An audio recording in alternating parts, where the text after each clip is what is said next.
क्या आपने कभी सोचा है कि आप ज़्यादा मेहनत करते हैं, ज़्यादा लगन से काम करते हैं और सबकी इज़्ज़त करते हैं, लेकिन इसके बदले में आपको वो इज़्ज़त, वो पहचान नहीं मिल पाती जो आप डिज़र्व करते हैं। इसके अलावा कुछ बुरे लोग जो मेहनत भी कम करते हैं और काम भी कम करते हैं, लेकिन उनको बहुत ज़्यादा इज़्ज़त और पहचान मिल जाती है। ऐसा क्यों होता है? अगर आपके साथ ऐसा ही हो रहा है, तो आज के बाद आपके साथ ये नहीं होगा। आज मैं आपको 40 लॉज ऑफ पावर के कुछ ऐसे असूल बताऊंगा, जिसके बाद आपको कोई मैनिपुलेट नहीं कर पाएगा। 40 लॉज ऑफ पावर में सबसे पहला रूल ये है कि अपने बॉस से ज्यादा ओवर स्मार्ट बनने की जरूरत नहीं। अगर आप अपने बॉस से ज्यादा स्मार्ट होने की कोशिश करेंगे और हर मीटिंग में उसकी गलतियां निकालने लग जाएंगे, तो वो आपको एक थ्रेट समझने लग जाएगा। तो वो आपकी प्रमोशन के बारे में सोचेगा ही नहीं, बल्कि वो सोचेगा इसको कंपनी से कैसे निकाल दिया जाए। आप अपनी काबिलियत जरूर दिखाएं, लेकिन बॉस को ऐसा फील ना हो कि ये मुझसे ज्यादा स्मार्ट होने की कोशिश कर रहा है। इस बुक का दूसरा लॉ कहता है कि अपने दोस्त पर अंधा भरोसा ना करो और दुश्मन को भी मौका दो कभी कभी। आप सोच रहे होंगे भाई दोस्त तो दोस्त होता है और दुश्मन तो दुश्मन। ये बात ठीक है, लेकिन आप इसको इस नजरिए से भी देखें। अगर आप अपने दोस्त या रिलेटिव के साथ बिजनेस करते हैं, तो वो आपके बिजनेस में आपको फॉर ग्रांटेड लेंगे। वो अच्छे से काम नहीं करेंगे। वो सोचेंगे अगर काम खराब हुआ तो ये हमारा दोस्त है, जैसे हमारा रिलेटिव है, ये हमें कुछ नहीं कहेगा।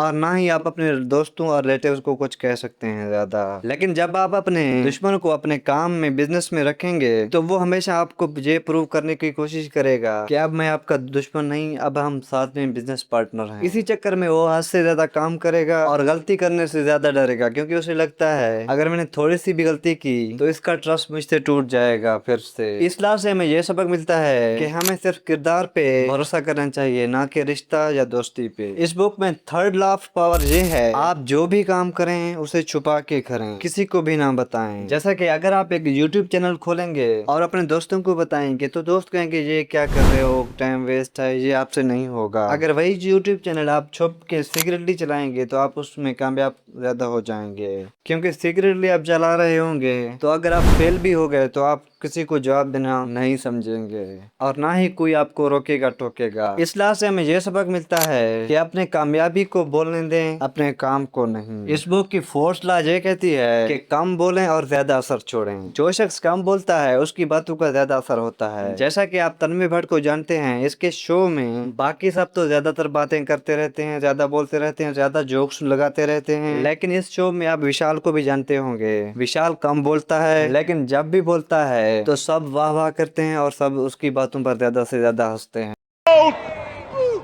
Hassan Ali strikes again. Boom, he says, and well, he's demolished the furniture and he's off. Sarfaraz like मैं तो बोलता हूँ स्ट्रेचिंग बेकार चीज है।